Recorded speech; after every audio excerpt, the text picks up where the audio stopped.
Halo Mas Assalamualaikum warahmatullahi wabarakatuh. Sekarang kita ngomongin bibit afkir ya Mas Karena bibit afkir itu kalau kita tanam hasilnya itu nggak akan bagus ya. Setiap kita membeli dari balai benih itu ada 40%-nya afkir. Kalau kita membeli 150 butir, maka kurang lebih sekitar 50 butirnya itu afkir ya. Itu saran saya jangan ditanam, karena kalau ditanam nanti merugikan kita sendiri. Sini Mas tak tunjukin yang namanya bibit afkir jenis erek ya.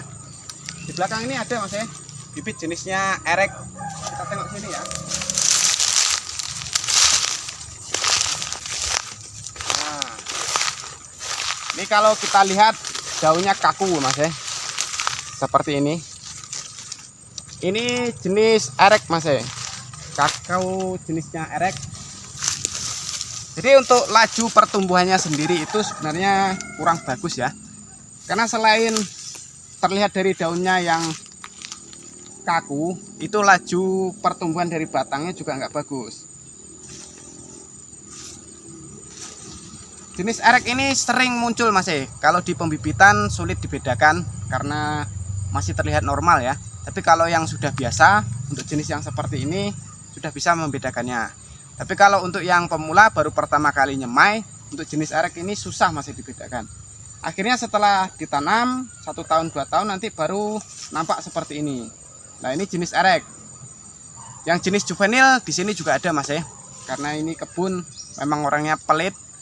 Bibit afkir pun ditanam juga. Ayo kita tengok yang jenis juvenil ya. Itu di bawah sana Mas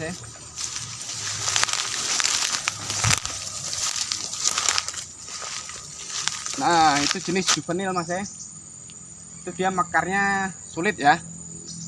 Waktu di pembibitan sendiri sudah nampak juvenil tapi tetap ditanam akhirnya seperti itu.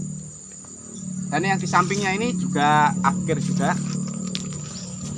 Dia daunnya kaku, enggak mekar ya Mas Ini waktu di pembibitannya juga nampak ya Mas kalau terlihat sangat afkir ya. Kalau untuk laju pertumbuhannya yang jenis daun jarang seperti ini masih bagus ya Mas tapi belum tahu nanti di buahnya itu seperti apa. Oke Mas nampak ya.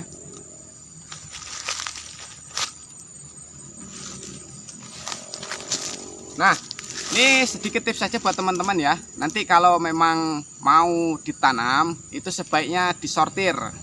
Yang afkir itu jangan lagi ditanam, nanti seperti ini hasilnya justru merugikan kita sendiri Mas Yang perlu diingat bahwa 40% dari benih yang kita beli dari balai benih resmi itu masuk kategori afkir.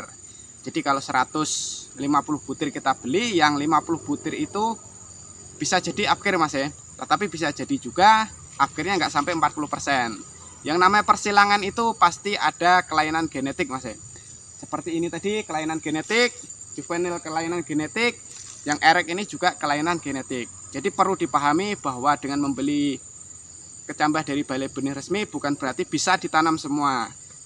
Kalau teman-teman itu punya modal ya, misalnya mau nanam 1 hektar belinya 150. Nah, sebaiknya dilebihkan di angka 170 butir atau 180 butir. Nanti itu buat jaga-jaga kalau banyak yang afkir. Jadi nanti kalau misalkan 40%-nya itu afkir, berarti masih ada sekitar 120 sampai 130 batang yang normal ya. Dan yang afkir itu buat cadangan saja Mas Nanti kalau memang nggak ada lainnya ya bolehlah disisip satu persatu. Tetapi pastikan bahwa yang masih bisa tumbuh normal. Kalau yang jenis erek atau jenis juvenil sebaiknya jangan ditanam ya. Tapi kalau untuk yang bibit yang seperti ini kelihatannya masih oke masih untuk pertumbuhan batangnya. Nah, tapi untuk buahnya saya juga belum tahu. Mudah-mudahan aja masih bagus. Karena kasihan nanti yang punya kebun hasilnya nggak bagus ya. Oke Mas semoga bermanfaat. Jangan lupa di like, komen, dan juga subscribe.